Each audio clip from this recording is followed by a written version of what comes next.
Who's going to be behind me. So I have my notes in front. Okay, do you want to give it a go? Okay. Most people credit their mothers with teaching them how to cook or inspiring them in cooking, but my mother was so bad at cook, she managed to burn down our kitchen. But the good thing was she inspired me to be a photographer. She takes so many photographs, even now in her 70s. She probably takes more photographs than I do myself. Is this? Oh yeah. My father inspected every food label, and he had a passion for books. He also had an instinctive feel for what kind of food his body needed. So you could see him occasionally maybe eating a banana. You just thought, oh, he must have some kind of potassium deficiency. But he just seemed to have that. He just do the strangest things. Food photographers work. This is one of my photographs I snapped last week on a lorry. They work in advertising. We work in PR. We make books, food books, recipe books, and we do things like food packaging.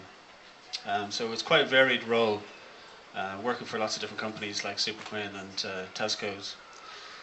When I was in London, I had the good fortune to work with some of the best food photographers in the world. And this was a guy I worked for, and his name was Theo Bergstrom. And he was a great influence on me. And every weekend I'd spend in his studio improving my own work, doing tests and stuff like that, which was an amazing experience. Food photographers work with food stylists. We kind of work in a team. And my food stylist happens to be also my wife. She's an ex-graduate of NCAD, and she was an ex-chef. So we work together all the time, and this is something I would credit, more to her than to me, the food styling end of things. When I was working in London, I was working with a very good photographer. He's now a film director called Malcolm Benville. And one day he asked me to sweep his floor. So I swept the floor, but then shortly afterwards I found Malcolm sweeping the floor again, redoing it. And then he got into all the nooks and crannies and really, really did it properly, where I was just a complete amateur. So it really gave me a lesson. This is a book called The Taste of France, which really inspired me, and still does today. It was made by a photographer called Robert Fresson, and he was sent all around France to photograph the food culture, the farms and restaurants and so on of France. I think it was a commission by the Sunday Times, so it was really inspiring.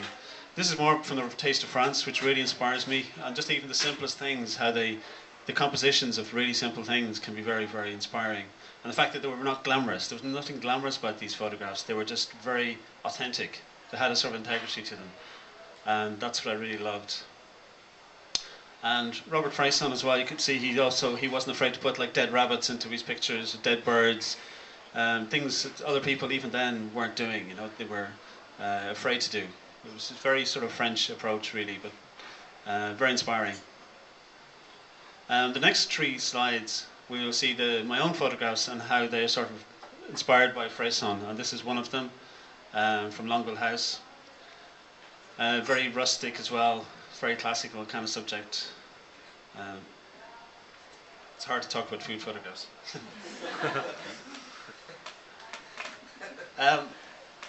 My own photographs probably are considered very classical, like this one, very textured and just very real, not overlit.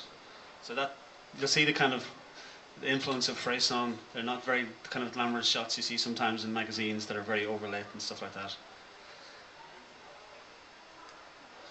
My interest in food really comes from my childhood and growing up around farms and stuff like that. My grandfather, one of my earliest memories of taste was things he used to eat like dilish, because he was from the west of Ireland, and mackerel frying in his pan. He used to live in our house, and he'd just cook the most strangest things even my mother wouldn't eat. I'm just writing about food photography. You have to have a good idea about lighting, a good sense of how you make texture in a photograph, and the lighting is very critical to food photography. This particularly, the sort of the light, the angle of the light, and the size of the light, critical. This is a chef that I photographed recently. I was doing a cookbook for Carton House. And chefs are supposed to be unpredictable, creative, crazy, they're just mad kind of people. But I really love working with chefs. Just absolutely every chef I meet, from a small cafe to a hotel or whatever, I love the chefs. They're just really inspiring people. I have this thing about our unconscious desire for the exotic over the everyday is a common fantasy. And in our globalized food world, this kind of thing about making cheaper food, more exotic and cheaper foods, has really created a lot of problems in the third world for lots of people who are now living on less than $1 a day. This is my friend Derry Clark, one of my food heroes. And when I was working on his cookbook, what most inspired me about Derry was that he would, at one point, jumped up, opened the door of the restaurant for the cleaners who were just about to leave. And I just thought that was a really class thing to do. And that was the biggest lesson I had at that point, working with them. My other food heroes are John and Sally McKenna, who've been writing the Bridgestone guides for about 20 years. And they really champion lots of small restaurants, producers, growers in Ireland. And I'm actually meeting them now in about a month's time again, and it's always a pleasure to meet them. They're just such passionate people. I had this saying from a Persian poet: there are many ways to kneel and kiss the ground. And I think there's something about when you work in a subject that you love, that everything you do is translated to you being in the one line with the subject. You have to love what you do, and I certainly do. Oh, jumped on the next one. In the past, I was writing about how we had names in Ireland for our fields, we had names on our animals, something that we don't see too much now when you go to the big producers, you know, who have thousands of cattle and stuff like that. And there's something nice about interconnectedness, you know. Lastly, this is my last slide, is about my exhibition, which I have on next month. It's part of the Kenmare Food Festival. And obviously, it's a food exhibition called The Sky and the Ground. So anyone who's in Kenmare on the 15th of July, please come along. And that's it. Thank you very much for coming.